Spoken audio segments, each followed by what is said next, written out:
반갑습니다, 여러분. 부경대학교 중국학과에서 경제통상을 가르치고 있는 서창배 교수입니다.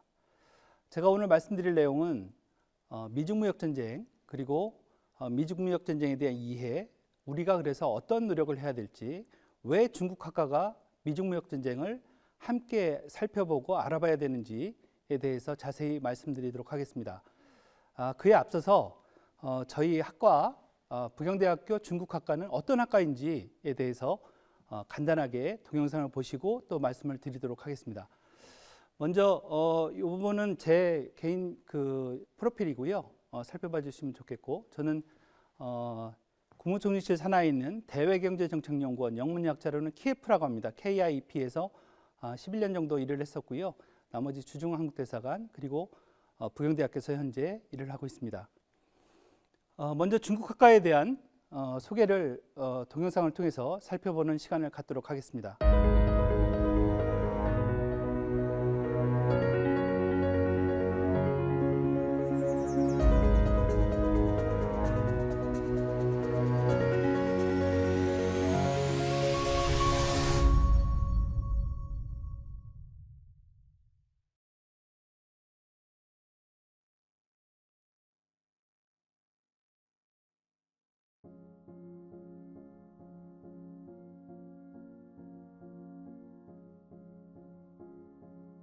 중국학과는 어문학만을 강조했던 중어 중문학과와는 다르게 중국의 정치, 경제, 사회, 법, 문화 등 사회과학이 중심이 되어 중국어 등 인문과학을 함께하는 융복합학과라고 할 수 있습니다. 이는 중국 경제의 급성장과 함께 세계 경제에 미치는 영향과 그 파급효과가 매우 커졌기 때문에 발생한 시대적 요망이라고 할 수 있습니다.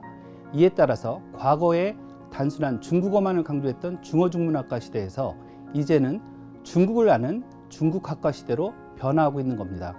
이는 미국과 유럽의 주요 대학들을 비롯한 세계적인 추세라고 볼 수 있습니다. 그 이유는 중국을 이해하는 것이 매우 중요해졌기 때문입니다.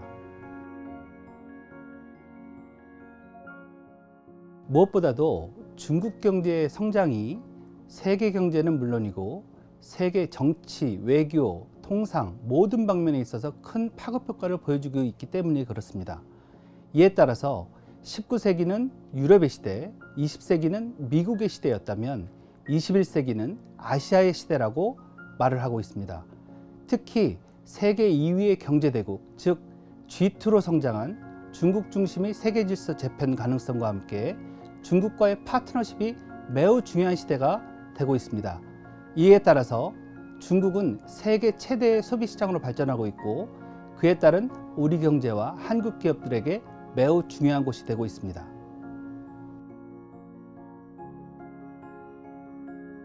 정치 안보적인 면에서 한미동맹이 매우 중요한 것처럼 경제 무역의 경우에는 한중 관계가 매우 중요한 위치를 차지하고 있습니다. 한국에게 있어서 중국은 최대 수출국, 최대 무역국인 동시에 최대 무역 흑자국이기 때문에 한국 경제에 미치는 영향이 매우 큰 상태입니다. 이를 위해서 부경대학교 중국학과는 CEG 도전, 즉 창조적 도전, 신나는 도전, 우아한 도전 등을 통해 G2 중국을 넘어 세계를 향한 기초 전문가를 육성하고 있습니다. 따라서 부경대학교 중국학과 학생들은 CEG 도전을 통한 중국에 대한 올바른 이해와 함께 한중 관계의 미래를 개척하고 책임지는 핵심적인 인재로 거듭날 것입니다. 동영상에서 보신 것처럼 중국학과는 과거의 중어중문학과와는 다릅니다. 시대적인 요청도 그렇고 글로벌 비즈니스 환경은 물론이고 많은 부분에 있어서의 변화가 단순하게 중국어를 갖다가 습득하고 공부하는 그런 시대에서 이제는 중국을 아는 시기, 왜 중국을 알아야 되는지 그에 대한 충분한 노력이 필요한 그러한 시기를 맞이하고 있습니다. 그렇기 때문에 국립부경대학교 중국학과는 중어중문학과와는 다른 그런 모습을 취하고 있습니다. 또 하나는 지금은 중국의 시대라는 말을 많이 하고 있습니다. 그렇지만 중국만이 이런 일들을 할 수 있는 그런 시기는 아니고요. 글로벌 협력이 굉장히 중요한 시기가 됐습니다. 19세기는 영국의 시대라는 얘기를 하고 있고 20세기는 미국의 시대라는 얘기를 하고 있습니다. 21세기는 중국을 비롯한 한중일과 같은 아시아의 시대라는 얘기를 많이 하고 있어서 중국학과의 바로 중요한 부분이 여기에 있다라고 보시면 좋을 것 같습니다. 특히 이러한 가운데 국립부경대학교 중국학과는 다음과 같은 역할을 할 수 있을 거라고 생각을 하고 있습니다. 한중관계에 대한 부분, 그리고 한중관계에서 우리가 어떤 역할을 해야 되는지, 물론 꼭 중국만을 해야 된다는 얘기를 할 수는 없습니다. 요즘은 다양한 부분 분야에서 중국과의 협력, 파트너십이 굉장히 중요한 시기이기 때문에 국립부경대학교 중국학과 학생들은 그러한 부분들을 많은 부분 같이 쉐어하고 공유하면서 한중 관계는 물론이고 중국과 관련된 한국의 여러 나라와의 협력, 이런 곳에서 중요한 위치와 그리고 목소리, 그리고 역할을 담당하는 그러한 인재를 키워내는 전공 분야라고 생각을 해주시면 좋을 것 같습니다. 이를 위해서 국립부경대학교 중국학과는 CEG 모델을 도입하고 있습니다. 즉 창조적인 도전이고 신나는 도전이며 우아한 도전을 통해서 보다 가치 있고 능력 있는 중국 전문가를 양성하는 그런 목표를 가지고 준비하고 있습니다. 저희가 하고 있는 교육과정표 속에서 다양하게 정치, 경제, 사회, 문화, 그리고 중국어까지 이렇게 담당하고 있다는 교육과정표를 보시는 거고요. 저희 학과의 교수님들입니다. 대부분 해외에서 유학하신 분들이고 미국과 그다음에 중국에서 유학한 교수님들이 담당을 하고 있습니다. 또한 정치, 경제, 사회, 문화, 언어까지 담당하시는 교수님입니다. 저는 여기 있습니다. 아이고 죄송합니다. 저는 이 부분에 있습니다. 네, 저희 학과 홈페이지도 있고요. 그 다음에 페이스북도 있어서 좀 전에 말씀드린 그런 자세한 사항들은 학과 홈페이지나 페이스북을 통해서 여러분들이 살펴보실 수 있으리라 생각을 하고 있습니다. 또한 항상 많은 문의를 하시는데요. 문의 사항에 대해서는 저희 학과 사무실로 연락을 하시거나 하면 또 페이스북이나 홈페이지에서 질문을 하시면 상세한 답변을 해드리는 걸로 알고 있습니다. 그렇게 해주시면 좋겠습니다. 다음으로는 그럼 본격적으로 미중무역전쟁이 무엇인지, 왜 미중무역전쟁을 우리가 살펴봐야 되는지를 상세하게 알아보는 시간을 갖도록 하겠습니다. 아무래도 미중무역전쟁이 우리에게 중요한 가장 큰 이유 중에 하나는 바로 미국과 중국이 차지하는 전 세계 경제, 그 다음 무역에서 차지하는 비중이 워낙 높고 한국의 제1위 수출국, 제2위 수출국이 중국과 미국이기 때문에 그렇습니다. 한국에게 있어서 경제적으로는 가장 중요한 것은 중국과의 경제관계 유지입니다. 그리고 미국은 워낙 정치, 군사적으로, 안보적으로 중요한 혈맹관계이기 때문에 미중이 붙는 이런 갈등을 일으키는 요인 속에서 한국의 위치는 굉장히 애매하지만 또 한편으로는 위기는 곧 기회라는 말처럼 미중 간의 이러한 갈등이 한국의 새로운 모습, 새로운 역할을 또 기대할 수 있다는 측면에서 저희가 살펴보고 많은 부분에 대해서 노력을 하고 있습니다. 특히 미국과 중국이 2018년도부터 굉장히 큰 마찰을 빚고 있습니다. 2017년도 말까지는 주로 미국과 중국이 말싸움 정도에 그치는 그러한 선언적인 레토릭 위주의 갈등이었다면 2018년도에는 그 갈등이 최고조로 치닫으면서 서로 간의 추가 관세 전쟁이라는 관세 전쟁을 한 바 있습니다. 그렇지만 미국과 중국 모두 내부 경제의 단속, 그 다음에 지속적인 성장이 중요하다는 측면에서 지금 현재는 제1단계 합의안을 도출했고 그거에 따라서 완만한 그러한 모습을 취하고 있습니다. 다만 이 그림에서 보시는 것처럼 미국과 중국 모두가 굉장히 새로운 리스크 요인에 대해서 불안한 모습들을 보이고 있습니다. 어떤 결과를 낳을지 모르고 또 자국 내 경제에 어떤 역할을 미칠지 모르기 때문에 저러한 두려운 모습을 서슴없이 나타나는 것이 아닐까라는 생각이 들고 있습니다. 앞면으로는 강하게 보이지만 뒷면으로는 조금은 두려움도 존재한다. 그렇기 때문에 합의안을 도출할 수밖에 없었다. 이 그림은 과연 세계 경제 속에서 미국은 선한 존재냐 아니면 악한 존재냐라는 많은 의문들이 제기되고 있습니다.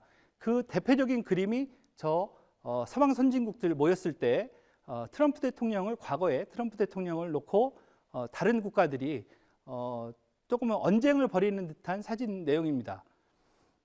그리고 옆에 보시면 세계무역 추이가 세계무역주의가 2008년도 미국발 글로벌 금융위기 이후에 굉장히 안 좋은 뉴노멀이라고 하는 저성장, 저금리, 저물가 이런 안 좋은 상황의 경기 침체를 맞고 있었습니다만 그것이 일정 부분 완화되면서 새로운 도약이 될 것이다라는 예상을 했는데 미중 무역 전쟁 때문에 다시금 어려운 환경에 접하는 그러한 위기를 맞은 바 있습니다. 그런 측면들을 본다면 과연 미국은 우리에게 또는 세계 경제에 선한 존재냐 악한 존재냐에 대한 새로운 물음표를 갖게 되었고 옆에 있는 중국도 마찬가지입니다. 내부 경제 그리고 내부적인 문제 때문에 정치적인 문제 때문에 사실은 외국과의 여러 가지 도발적인 모습들을 많이 보이고 있습니다. 그런 부분들이 또 한편으로는 세계 경제 그리고 우리 경제에도 많은 안 좋은 영향을 미치는 것이 사실이기 때문에 이러한 부분들을 봤을 때 과연 우리는 어떤 선택을 해야 되느냐 이것보다는 우리의 국가 이익은 무엇이냐를 두고서 새로운 고민을 해야 되는 시기라고 생각하고 있습니다. 특히 미국은 아메리칸 퍼스트를 중국은 새로운 중고어몽이라고 하는 차이나 드림을 통해서 중국의 역할을 키우려고 하고 있습니다. 이런 것들이 충돌했기 때문에 많은 부분에서 새로운 갈등을 보이게 되었고 ICT 기술이라든가 기술 패권 전쟁이라든가 무역 전쟁 그 다음에 여러 가지 모습에서 충돌하는 그런 모습들을 보이고 있습니다. 남중국해에서의 군사적인 약간의 언쟁 이런 것들까지 다 포함되어 있기 때문에 그러한 속에서 우리는 더욱 큰 노력을 해야 되는 그런 모습을 갖고 있습니다. 과연 2050년이 그렇다면 과연 2050년이 되면 미국이냐 중국이냐 누가 더 슈퍼파워가 될 것이냐에 대한 많은 의문들을 갖고 있습니다. 최근에 나온 여러 가지 사례들을 보면 2030년 전후로 중국 경제가 미국 경제를 넘어설 것이다 라는 얘기까지 나오고 있습니다. 그렇지만 경제적인 우월권 이외에 군사, 안보적인 거, 정치적인 거, 외교적인 거 이런 것들이 다 종합돼야지 슈퍼파워가 될 수 있다는 측면에서 미국은 과연 슈퍼파워를 유지할 수 있느냐 중국은 과연 글로벌 거버넌스가 가능한 국가이냐 이거에 대한 의문이 또 제기되고 있는 게 사실입니다. 다만 과거에 2050년에 슈퍼파워가 누가 될지 중국이냐 미국이냐를 놓고서 세계적인 석학들이 논쟁을 벌인 바 있습니다. 토론 전에는 미국이 우세했는데 토론이 끝난 다음에 중국이 오히려 2050년이 되면 슈퍼파워가 될 것이다 라는 결과를 낳은 바 있습니다. 최근에 세계 경제는 다소 어려운 상황에 직면해 있는 상태입니다. 2018년도부터 본격화되었던 미중 무역 전쟁은 물론이고 2020년도에 코로나19 사태가 터지면서 세계 경제는 왼쪽에서 보시는 사진처럼 전부 다 굉장히 성장이 뒤로 후퇴하는 그런 모습을 갖고 있습니다. 색깔이 짙을수록 경제가 안 좋다는 거거든요. 그 모습에서 오른쪽에 보시면 2021년도에는 다소 완화된 모습, 그 다음에 다소 녹색에 가까운 모습들을 보이고 있습니다. 그렇지만 이 경우는 2020년도가 워낙 경제가 낮았기 때문에 2021년도에 그 2020년에 따른 기저효과 때문에 성장이 일정 부분 반등된 거고 시작은 2022년부터 진짜 미국과 중국은 물론이고 다른 나라들 모든 나라들의 경제에 지속적인 성장이냐 아니냐가 판가름 날 거로 이렇게 예상되고 있습니다. 보시면 70년대는 오일 쇼크 때문에 그 다음에 90년대 초반에는 미국 경제의 침체 때문에 또 90년대 중반 이후부터는 일본 경제의 침체 때문에 그리고 2000년대에 들어서는 닷컴 버블이라고 하면 IT 버블 때문에 미국 경제가 굉장히 안 좋았습니다. 이 상황에서 2008년도 미국발 글로벌 금융위기와 함께 다시 한번 세계 경제는 어렵게 되었고 엎친 데 덮친 격으로 코로나19 사태가 터지면서 전 세계가 그레이트 락다운이라고 하는 대봉쇄 정책과 함께 샷다운되는 그러한 모습을 겪은 바 있습니다. 그 영향으로 2020년도에 원래 당초 열리기로 했던 일본 도쿄올림픽은 연기가 된 바 있고요. 2021년도에 개최는 됐지만 그리고 또 하나는 변이 바이러스의 확산과 함께 또 다른 모습을 띠고 있습니다. 과연 2022년 2월 달에 있을 베이징 동계올림픽은 어떻게 될 것이냐 이것이 향후 중국 경제는 물론이고 중국의 정치적 영향 즉 시진핑 체제가 또 다른 새로운 임기를 맞이하느냐 안 맞이하느냐는 중요한 갈림길에 있다고 보시면 좋을 것 같습니다. 최근에 ICT, IT와 관련해서 많은 다국적 기업들 물론이고 중국 기업까지 큰 성장을 하고 있습니다. 위에 있는 부분은 미국 중심의 다국적 기업들을 나타내는 것이고요. IT와 관련해서. 그다음에 밑에 있는 거는 중국의 ICT 대기업들을 표시하는 약자입니다. 위에 있는 F는 페이스북이죠. 그다음에 아마존, 그다음에 여러분들도 좋아하시는 넷플릭스, 그다음에 구글, 그다음에 테슬라 같은 새로운 혁신적인 기업들이 존재한다면 중국에는 비슷합니다. H는 화웨이, A는 알리바바, T는 텐센트라고 해서 전 세계 게임 시장을 온라인 게임 시장을 장악하고 있는 기업이 있습니다. 그 다음에 바이두라고 하는 검색 사이트, 그다음에 D는 요즘에 많은 그 레저 스포츠 동호인들이 많이 즐기고 있는 드론과 관련된 DJI라고 하는 추앙신이라고 하는 혁신 기업들입니다. 할리우드에 영화 찍는 것에 있어서 거의 제가 알기로는 70% 이상이 이 DJI의 드론을 이용해서 영화 촬영을 한다라고 이렇게 알려지고 있습니다. 그만큼 새로운 경쟁은 ICT 분야에 있어서도 확실하게 이렇게 뜨거운 상태를 맞이하고 있습니다. 그렇다면 과연 미국은 왜 중국을 견제할까? 왜 견제할 수밖에 없을까라는 이유를 저희가 살펴볼 필요가 있다고 생각합니다. 첫 번째는 현실화되는 지원의 모습을 중국이 점점 쌓아가고 있다. 특히 2016년도 기준으로 해서 PPP 기준으로 중국은 이미 미국 경제를 앞질렀습니다. 그리고 두 번째는 세계 최대 소비 시장이 지금까지는 미국 시장이었거든요. 그래서 미국으로의 수출이 굉장히 중요했고 또 여러분들도 알고 있는 BTS도 미국 시장에서의 성공 때문에 더 전 세계가 열광하고 있습니다. 그만큼 세계 최대의 소비 시장이었던 미국에서 최근 들어서 중국이 세계 최대 소비 시장으로 넘어가고 있는 상태를 보이고 있습니다. 특히 2018년도에는 ICT 최대 소비 시장이 중국이 되었고 2020년에 미국이 아닌 중국이 세계 최대 소비 시장으로 넘어간 바 있습니다. 그리고 자동차 판매량에 있어서도 지금까지는 미국이 우월한 일이었는데 2015년 전후로 해서 중국으로 살짝 넘어갔던 적이 있었습니다. 그것 때문에 미국 내에서도 충격을 받는 바 있었거든요. 이런 소비 시장의 변화도 바로 미국이 중국을 견제하는 이유가 되고 있다. 세 번째는 미국의 힘이 약화되는 것이 현실화되고 있다는 모습 때문에 그렇습니다. 특히 국제금융 주도권 싸움에 있어서 아직까지는 여전히 미국이 강합니다만 중국도 그런 것들을 피하기 위해서 AIIB라든가 아시아인프라 투자은행 그리고 NDB 같은 새로운 모습들을 통해서 새로운 도약을 꿈꾸고 있습니다. 네 번째는 플라자 합의라는 얘기를 여러분들 많이 들어보셨을 겁니다.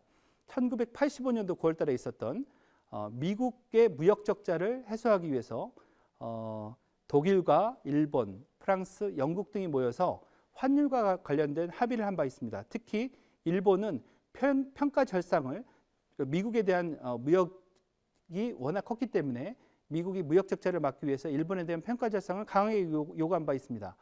이때의 미국과 일본의 경제 격차가 대략 3대 1이었습니다. 이때 꾸려앉혔고요. 그래서 일본은 잃어버린 10년에서 잃어버린 40년까지 장기적인 경기 침체를 겪게 됐는데 과연 중국은 어떠냐? 중국을 만약에 일본처럼 1985년 플라자 합의 때처럼 꾸려앉히려고 했다면 중국에 대해서는 2008년도 미국발 글로벌 금융위기가 발생하지 않았다면 충분히 그럴 수 있었던 여지가 있었다고 저는 생각이 들고 있습니다. 그렇지만 미국 자체에 문제가 발생하면서 중국에 대한 견제가 불가능했고요. 그 덕분에 지금은 2008년도에는 미국과 중국 간의 경제 격차가 대략 3대 1이었지만 지금 현재는 대략 1.3대 1까지 줄었고 오늘 2025년이 되면 1.12대 1까지 거의 1대 1 수준까지 근접하는 그러한 모습을 보인다. 그래서 2027년에서 2030년 전후가 되면 중국 GDP가 미국 GDP를 넘어설 것이라는 예상들을 하고 있습니다. 다섯 번째는 중국 제조 2025라는 말을 언론을 통해서 많이 들어보셨을 겁니다. 중국 제조 2025는 말 그대로 원천 기술 자체를 중국이 확보하자는 것입니다. 즉 메이드 바이 차이나 시대를 맞이하겠다는 거고요. 이거의 목표는 2049년까지 가는 걸로 되어 있습니다. 이 부분이 기술 패권 경쟁, 미국과 중국 간의 기술 패권 경쟁을 가져온 중요한 단초가 되었고 미국도 여기서 큰 두려움을 느끼고 있습니다. 왜냐하면 이 안에 보면 우리는 앞부분에 ICT, IoT를 비롯한 5G 시대를 맞이해서 사물 인터넷을 활용한 기술 패권을 얘기하고 있지만 이 내부에는 소재 부품과 관련된 부분들이 많이 담겨 있습니다.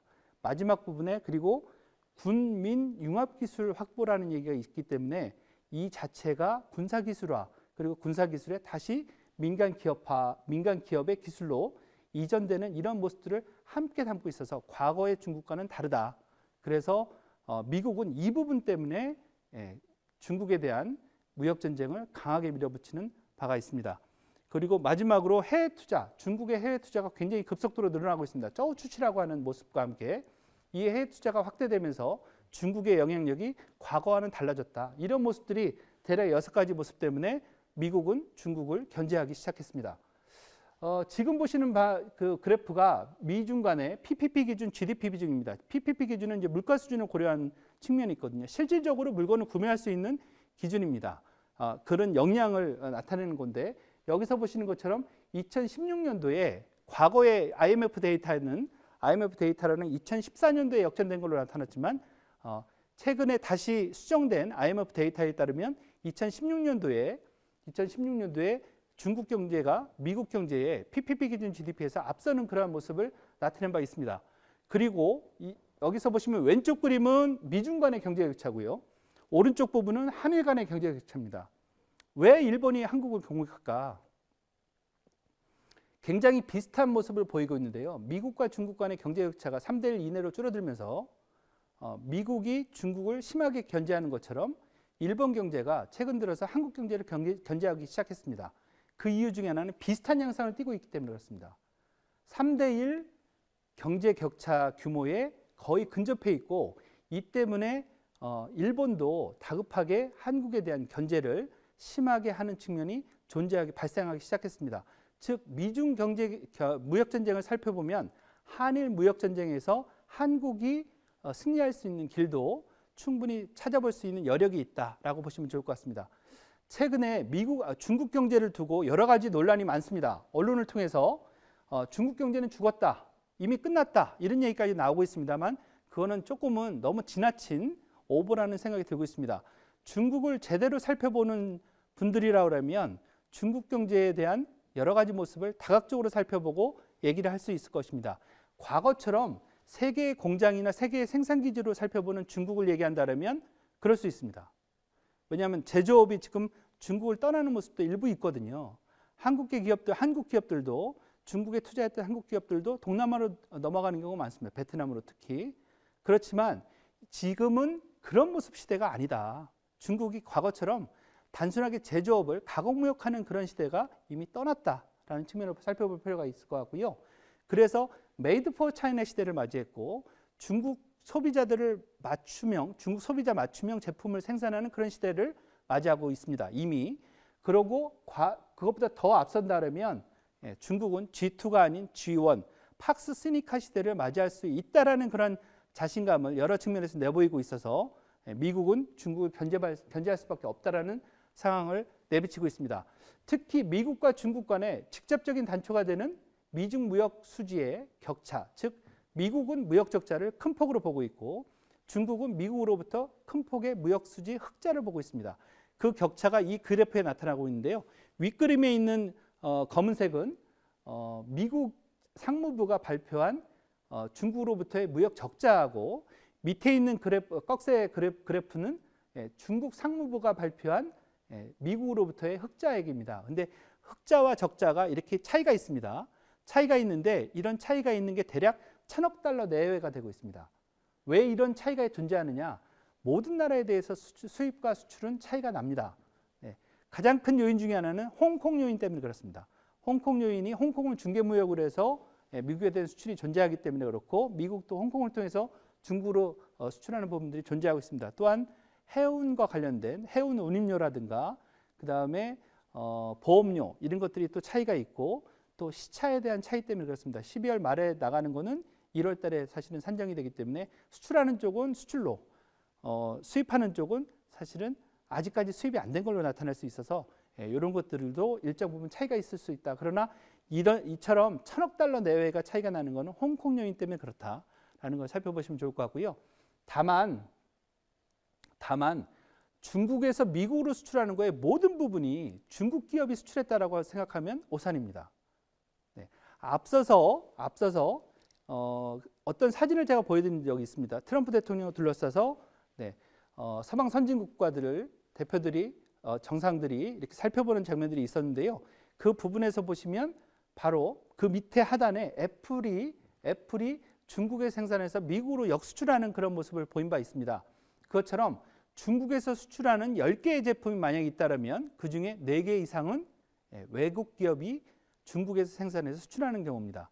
그렇기 때문에 미국계 기업도 상당 부분 중국에 들어가서 생산을 해서 수출하고 있고, 여러분들이 아시는 대표적인 애플 아이폰이 그렇습니다. 그렇기 때문에 이거는 좀 다시 볼 필요가 있다. 특히 미국의 무역 적자액을 갖다가 다시 자세히 살펴봤을 때 그 무역 적자에서 나타나는 중간재, 그다음에 자본재의 비중보다는, 이거는 이제 부품 부속품을 얘기하거든요. 그것보다는 소비재에 대한 무역 적자 총액이 크다라는 거, 그 자체는 미국 내 공장에 들어가는 부품 부속품보다는 오히려 완제품을 미국의 소비자들한테 직접 보내는 최종 소비자가 많다는 얘기고, 그만큼 미국계 기업들이 수출한 경우도 존재할 수 있습니다. 지난번에 트럼프 대통령이 중국에 대한 추가 관세 얘기를 하면서 무역 전쟁이 활성화됐을 때, 더욱 고조되었을 때 미국의 많은 기업들 중에서 중국의 추가 관세 부분들을 갖다가 막아달라는 얘기를 했고, 본인들 중국에 생산량이 있는 그 기업들 자체가 특히 더 이런 부분들을 예외로 좀 지정을 해달라라는 요청을 한 것으로 알고 있습니다. 그런 이유가 여기서 이제 볼 수 있는 거고요. 다만 그 무역 그 부분들과 비교해 본다면 제조업이 차지하는 각 나라의 포지션입니다. 여기서 보시면 미국이 11.2%로 거의 가장 낮게, 캐나다는 워낙 이제 제조업이 없어요. 그런데 캐나다보다 살짝 높은 정도밖에 제조업이 안 돼 있고, 그다음에 중국은 오히려 29.3%로 굉장히 높은 비중을 차지하고 있습니다. 주요 경제 규모를 갖고 있는 주요국들 중에서는 가장 높은 부분을 차지하고 있어서 중국에서 생산해서 미국으로 수출하는 그런 부분들이 존재할 수밖에 없다라는 것을 다시 한번 느끼실 수 있을 것 같고요. 다만 여기서 보시면 이 부분은 이제 거꾸로입니다. 뭐냐면 앞서서 있는 거는 제조업의 비중이었다면, GDP에서 차지하는 제조업의 비중이었다면, 이 부분은 GDP에서 차지하는 서비스업의 비중입니다. 서비스 산업에 있어서는 중국이 이 부분이고요. 굉장히 낮죠. 대신에 미국이 오히려 높게 차지하고 있습니다. 대략 78% 이상을 차지하고 있어서 미국은 제조업 중심이 아니라 이미 서비스 산업 중심으로 넘어가 있는 상태입니다. 부경대학교가 존재하고 있는 부산 지역도 이와 유사한 모습입니다. 부산 지역은 제조업이 거의 없습니다. 서비스 산업에 종사하는 근로자들이 거의 82% 이상을 차지하고 있어서 오히려 서비스 중심으로 빨리 가야 되겠죠. 그런 모습도 똑같이 미국과 중국에서 나타나고 있다라는 사항을 알 수 있을 것 같습니다. 특히 이 도표에서 보는 것처럼 여러분도 이미 느끼시는 것처럼 상품과 관련, 제조업과 관련된 부분들은 거의 13%에 불과합니다. 서비스 산업은 미국의 GDP에서 차지하는 서비스 산업은 78%, 거의 80%를 차지하고 있어서 이러한 미중 간의 무역 적자 논쟁은 앞으로도 계속될 수밖에 없다. 다만 미국이 이걸 깨트리기 위해서 하고 있는 여러 가지 모습들이 있습니다.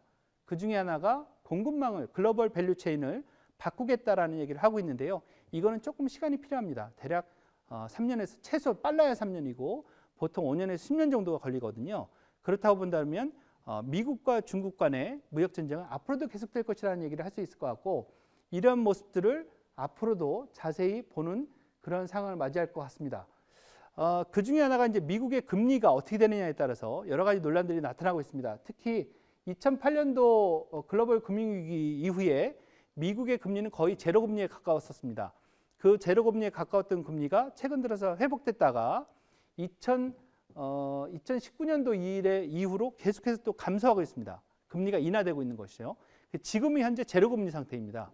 최근 들어서 다시 미국 연준이 테이퍼링을 하겠다, 즉 나가 있던 달러들을 걷어들이겠다는 얘기를 하고 있습니다. 금리를 인상한다는 소리는 직접적으로 하지는 않고 있고요. 할 수 있다라고만 얘기하고 있습니다. 그만큼 새로운 도전에 직면하고 있는 미국 경제를 살펴볼 수 있을 것 같고요. 이 부분은 조금 더 이걸 이제 기간을 줄여놔서 과연 어떤 상태였는지를 다시 한번 보여드리는 건데, 역시 보시면 2008년도부터 2015년 12월까지는 거의 미국이 제로금리 상태였습니다. 이때는 미국 경제가 굉장히 안 좋은 시기였죠. 그 미국 경제가 지금 다시 제로금리 상태입니다. 그렇다면 미국 경제가 어떤지를 다시 한번 느낄 수 있을 것 같고, 미중 무역전쟁에서 누가 승리할 수 있는지에 대해서도 한 번은 더 되돌아보는 그런 도표라고 생각하고 있습니다. 다음은 미국 금리와 관련된 변동에 대해서 중국이 취하고 있는 여러 가지 대응 방안 중에 하나인 위안화에 대한 평가 절하입니다. 여기서 보시면 우리는 환율이 높아졌어요 라고 얘기하는 거는 숫자상에 그런 거고, 가치는 거꾸로 가고 있습니다. 낮을수록 그 위안화가 비싼 취급을 받는 거고요. 숫자가 높을수록 그 위안화는 싼 가격으로 이제 취급받는 거죠. 그 차이를 이제 평가 절하, 평가 절상이라고 합니다. 거꾸로 부릅니다, 우리는. 근데 평가 절상을 하면 좋은 것 중에 하나는 소비자 물가 지수를 내릴 수 있는 수입 물품 확대라고 이렇게 예상을 할 수 있습니다. 거꾸로 평가 절하가 되면 수출이 많아지고 이러한 대외적인 협력을 좀 더 할 수 있는 강화된 모습을 보일 수 있습니다. 그걸 통해서 위안화 변동률을 통해서 미국의 무역 전쟁의 일정 부분 나서고 있는 중국이다라고 보시면 좋을 것 같습니다. 앞서서도 보신 것처럼 미중 간의 경제 격차는 꾸준히 하락하고 있습니다. 최근 들어서 미중 간의 경제 격차 관련해서 그 경제 격차의 폭이 점점 더 줄어들고 있는데요. 2001년도 WTO 가입 이후가 그 중요한 단초가 되었다고 이렇게 보시면 좋을 것 같습니다. 미국의 세계 경제에 대한 무역 수출이 급격하게 늘었던 것도 WTO 관련돼서 WTO 가입 이후에 WTO의 가장 중요한 보호 조치인 MFN 원칙, 즉 최애국 대우 원칙과 내국민 대우 원칙 제1조와 제3조에 의해서 중국 상품들이 보호를 받기 시작했고, 그거에 따라서 어마어마한 수출로 이어졌다라고 보시면 좋을 것 같습니다. 그것과 수출이 이어지면서 또 외국인 직접 투자가 FDI라고 하죠. 외국인 직접 투자가 중국으로 많이 몰리면서 전 세계 블랙홀이라는 얘기를 하고 있습니다. 그러한 것들이 미중 간의 경제 격차를 굉장히 줄여드는 역할을 했다. 또 한 가지 2008년도 미국발 글로벌 금융위기가 미국 경제에 직격탄을 날렸고, 반대로 중국은 내수 확대 정책을 강화하면서 과거처럼 양적 성장이 아닌 질적 성장 시대로 넘어갔기 때문에 이러한 것들이 더욱 강화될 수 있었다라는 측면을 여러분들 아실 수 있을 것 같습니다. 특히 이 1.45대 1에 줄었던 것이 2020년도 코로나19 사태 이후에, 글로벌 팬데믹 이후에 오히려 더 줄어서요. 오는 2025년이 되면 1.12대 1까지 거의 1대 1까지 줄어들게 되고, 지금 전문가들이 살펴보는 것은 2027년 또는 2030년 그 사이가 되면 미국 경제를 중국 경제가 앞설 수 있다라는 얘기를 하고 있습니다. 그러한 그래프의 징후와 관련해서 중요한 측면들이 이 두 가지입니다. 여기 보시면 이 그래프 속에 있는 내용은 역전 현상을 다시 한번 보여드리는데요. 요거는 중국 경제와 일본 경제의 역전 상태입니다. 중국 경제가 PPP 기준으로 해서 일본 경제를 앞지른 게 1999년도입니다. 그로부터 11년 후에인 2010년도에 명목 GDP에서도 전체 규모를 나타내는 GDP에 있어서도 일본 경제를 앞지르게 됩니다. 그래서 G2가 되거든요. 명실상부한. 근데 2016년도에 미국의 PPP 기준 GDP를 중국 PPP 기준 GDP가 넘어섰기 때문에 그로부터 11년 후가 바로 2027년입니다. 그래서 세계의 많은 전문가들은 과연 일본과의 중국과의 역전현상이 미국과 중국과의 역전현상과 연동해서 볼 수 있느냐, 과연 2027년이 어떻게 될지에 대한 관심을 갖기 시작했고요. 그러한 것들에 대해서 관심을 가진 이유 중에 하나가 중국의 기술적인 발전 때문에 그렇습니다.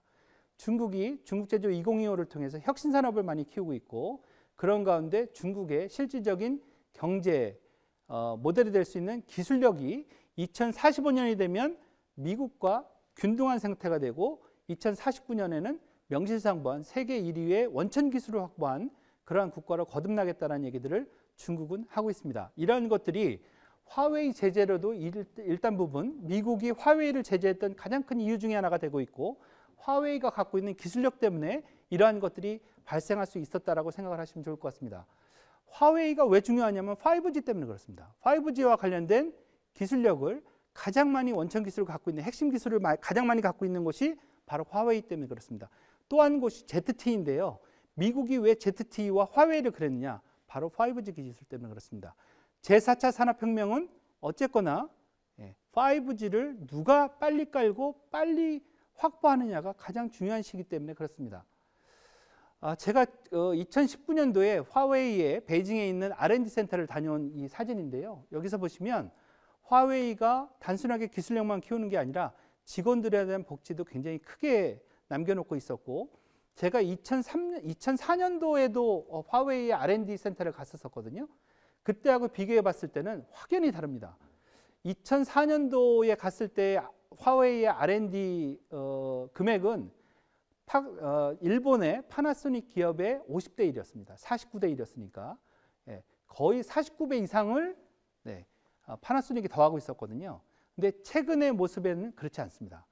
화웨이의 R&D 금액도 크고, 그리고 그 앞서는 기술력을 계속해서 또 앞서기 위해서 재활용을 하고 있다는 거, 이런 측면들, 그 다음에 그걸 통해서 직원들에 대한 복지를 가장 크게 하고 있다. 저희도 직원 휴게소에서, 이게 직원 휴게소인데 6성급에 가깝게 이렇게 돼 있습니다. 커피하고 뭐 이런 그 쿠키를 먹어본 바 있는데, 커피도 전 세계에서 가장 좋은 걸를 공수해서 직원들에게 무료로 제공하고 있고, 쿠키도 유기농 오가닉 제품으로만, 그 다음에 티도 마찬가지라고 합니다.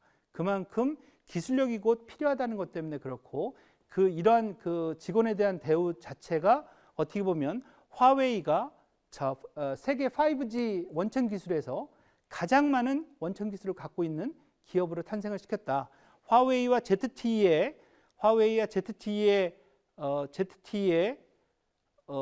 그 5G 탑 기술을 합치면 전 세계 절반 이상을 차지하고 있습니다. 그만큼 중요한 부분을 차지하고 있기 때문에 미국은 견제할 수밖에 없었다. 화웨이와 ZTE를.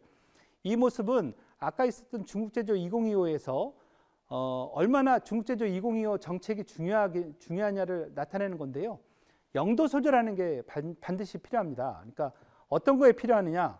중국에서는 주요 정책, 국정 과제로 추진되는 주요 정책에 대해서는 반드시 영도 소조가 운영이 됩니다. 영도 소조는 일종의 어떻게 보면 TF팀이라고 볼 수 있습니다. 태스크포스 팀이 될 건데요. 집중적으로 그걸 관리하는 곳인데, 여기에 보시면 중국제조 2025도 반드시 이게 있고요. 이 안에 보면 맨 밑에 국가국방과학기술공업국이라는 곳이 참여를 하고 있습니다. 거의 예외적인 참여이거든요. 그만큼 군사안보적인 측면까지도 중국제조 2025는 담당을 하고 있다. 특히 중국제조 2025 속에서 신소재 산업발전 영도소조도 또 구성이 됐어요.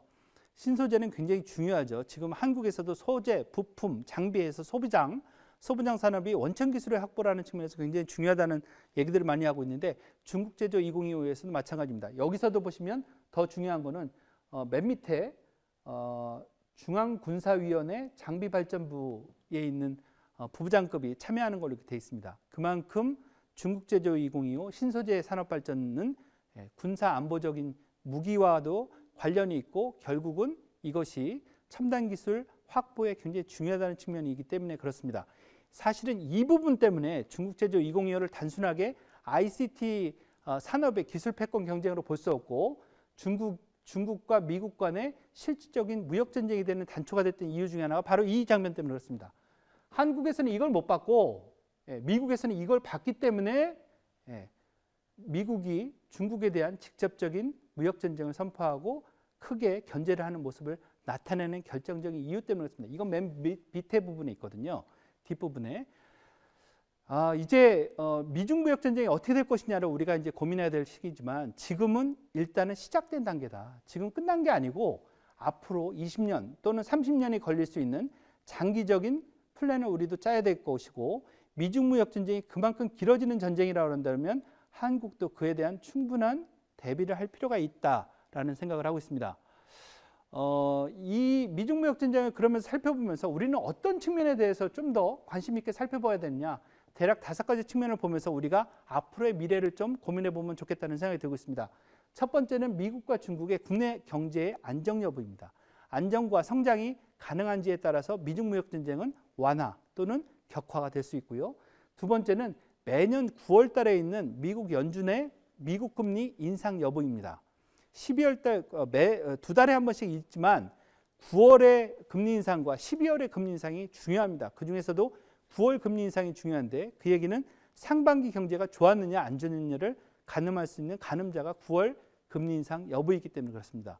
12월 달에 하는 거는 12월 달에도 안 하면 미국 경제는 계속 안 좋구나라는 걸 주기 때문에 시그널을 주기 때문에 대부분 12월에는 억지로 하는 경우가 있어요. 그렇지만 9월은 상반기 경제가 좋아야지만 미중 무역 전쟁은 계속 끌고 갈 수 있는 여지가 생기기 때문에 그렇습니다. 그래서 매번 보면 상반기에는 미중 무역 전쟁은 격화되고 하반기에는 미중 무역 전쟁이 격화되지 않고 완화되는 사례가 많았었습니다. 트럼프 시대만 유일하게 2018년도에만 유일하게 격화된 거고요. 그때에는 9월 달에 금리 인상을 했습니다. 그래서 미국도 그 자신감 때문에 더 공격할 수 있었던 것이고요.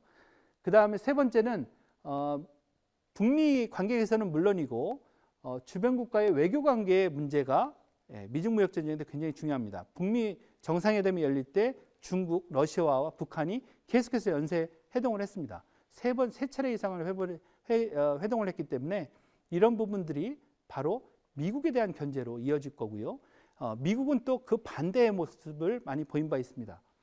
네 번째는 미국에서 열리는 여러 가지 선거입니다. 대통령 선거 있죠, 상원의원 선거 있죠, 상하원 선거, 이런 것들에 따라서 약간은 정치적인 레토릭, 선언, 주장 이런 것 때문에 미중 무역 전쟁은 충분히 강화될 여지가 있고 민주당이 되느냐 공화당이냐에 따라서도 상당 부분 변화가 존재할 수 있기 때문에 그렇습니다. 그 다음에 다섯 번째가 가장 중요한데요.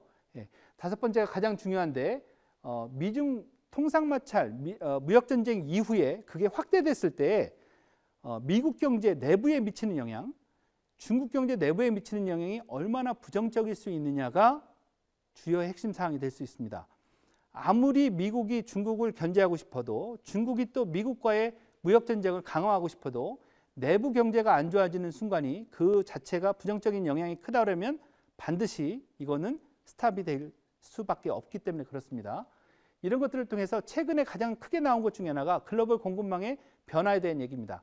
지금까지 이 사진에 있는 거는 그 지도에 있는 거는 지금까지 글로벌 공급망 중에서 중국산 중간재 부품 부속품들이 전 세계에 미치는 영향은 10에서 20% 사이가 되고 있고요. 아시아 지역은 40%를, 그 다음에 미국은 역시 10에서 15% 정도를 중국산 제품을 쓰고 있었습니다. 이것들을 바꾸려고 하는 모습들을 보이면서 사실은 새로운 합종 연행이 시작됐죠. 미국 중심으로 따라올 것이냐, 중국과의 협력을 계속해서 유지할 것이냐, 그만큼 새로운 모습을 많이 보이고 있고, 여러분도 아시는 쿼드, 미국과 일본, 인도, 호주가 참여하는 중국에 대한 견제 사업 있죠. 또 오커스라고 하는 부분도 있습니다. 미국, 영국, 호주와 안보 동맹을 체결하면서 여러 가지 공급망의 변화까지도 도모를 하고 있어요. 중국도 역시 마찬가지입니다. 중국은 RCEP이라는 걸 통해서 환태평양 경제 동반자 협정, 환태평양 경제 동반자 협정은 TPP고 포괄적이고 점진적인 경제 동반자 협정과 관련된 RCEP을 통해서 지역 협정을 통해서 이러한 글로벌 밸류 체인을 새로운 형태로 나아가기 위해서 노력을 하고 있습니다.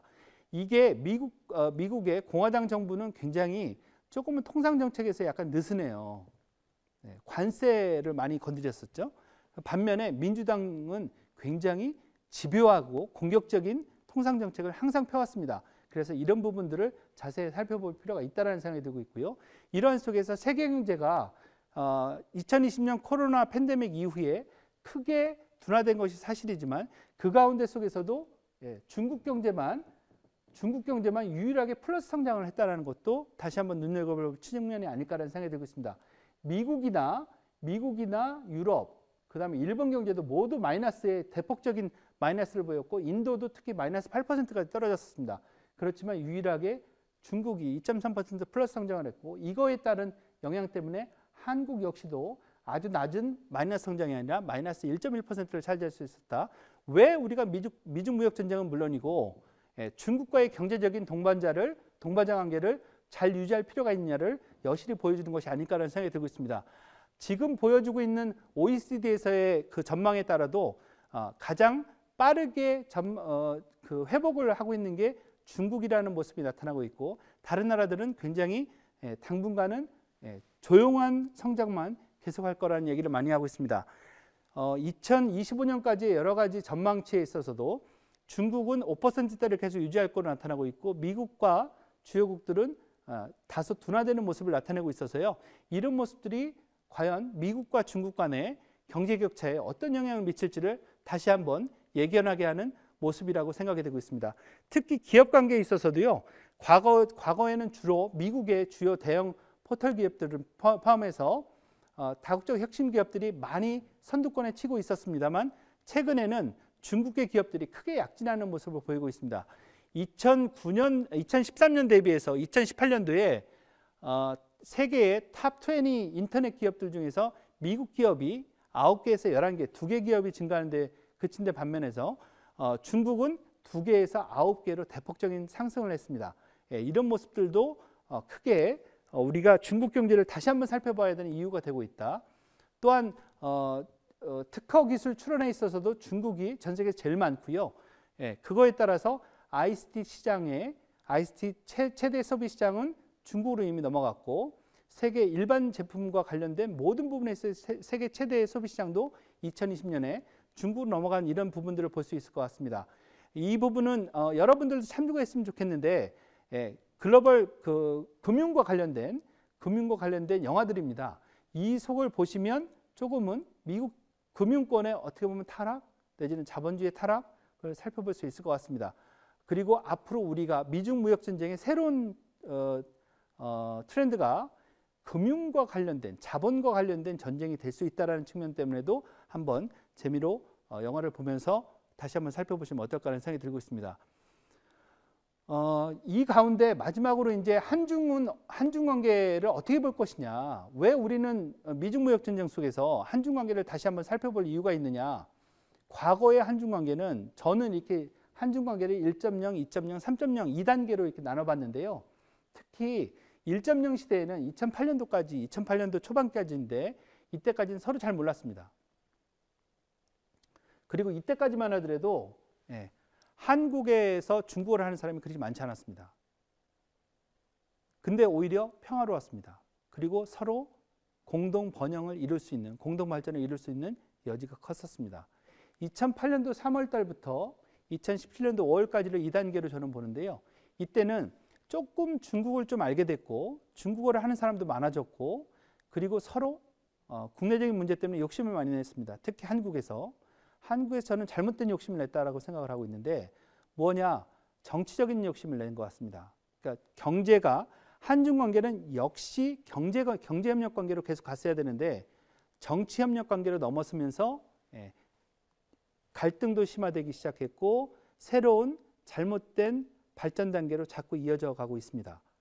새로운 시대에 있어서 세 번째 3단계에 있어서는 한중은 미국과 중국으로부터 강요되는 선택을 자꾸 받는 시기입니다.